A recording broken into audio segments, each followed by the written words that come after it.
Okay, so I just wanted to start with this little quote from a CPN. This is probably quite common, you've probably all seen these sorts of quotes before. CPN who said, I'm a bit embarrassed really. When the employment specialists first came to our team, I thought, what are they here for? We work with people who are really ill, you know? But they totally showed me I was wrong. I refer people now who say they want to work, even if I think it's impossible for them to ever get a job, as I'm constantly proved wrong. I mean, I like that quote because it really sums up, I think, the challenges people face when trying to embed employment services. That CPNs, members of staff with the best will in the world, feel like, oh my gosh, they're just too ill, they're too unwell, they'll never be able to work, I don't want them to be exposed to that kind of stress.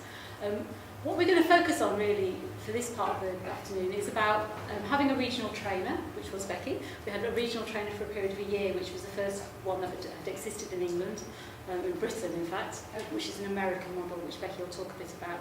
And we also want to talk a bit about some training that has been developed to help with some of this staff attitude issue that you come across all the time, where staff really don't believe in their heart that people's schizophrenia can work. We also have a very clear model around what we expect from the trust. So every team has a vocational champion. And I say usually an occupational therapist, I think it's always an occupational therapist. And that's partly because as the lead OT for the trust, I've been very clear with the OTs that employment is a big part of our role. I really get very frustrated with OT services that don't see employment as a critical part of their role.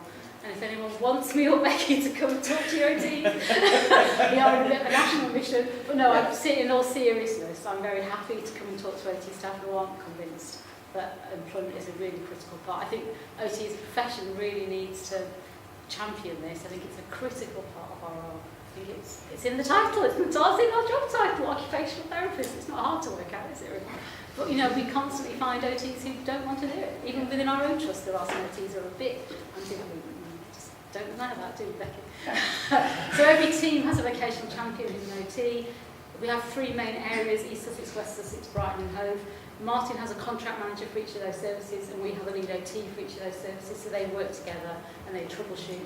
So if there's a problem about desk space, if there's a problem about risk, if there's a problem about anything, then we get in there and sort it out there and then, rather than kind of escalating it up to some mythical committee who'll sort it all out. We very much want to get it sorted at the time. I think that's what's worked though, because there's a kind of level of, on every tier, partnership level. Yeah.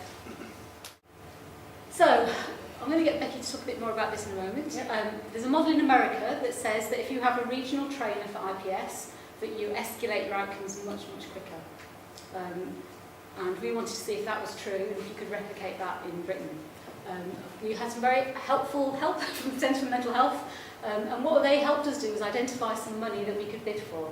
In health, I think we're quite poor at finding bits of money that we can bid for. I think third sector are much better than we are at kind of thinking about regional money or local money or sort of even NHS money. We're not very good at bidding for it. So we found some regional money, or they found some regional money. So we did a joint bid with the Centre for Mental Health to look at implementing a regional training to try and accelerate outcomes. We were already getting fairly good outcomes, but we wanted to see if we could really push it on.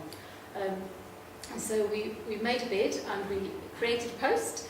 And we had a lot of toing and froing about whether the centre would employ them and whether we would employ them or how that would work. And we ended up with a model whereby you were employed by us, weren't you, and seconded into the centre. Yes, so technically my employer for the year was the Centre for Mental Health, which I think made a massive difference when you're knocking on somebody's door and saying, hello, community mental health team manager, please can you give me some time? If I said, my name is Becky, I work in the team down the road, they might be a bit busy, but actually emailing them with the Centre for Mental Health logo, saying, I work for the Centre for Mental Health, I would like some of your time please, made it an awful lot easier to actually get that access to really key people in the organisation. Absolutely. So do you want to say a bit about what we swapped? Yeah.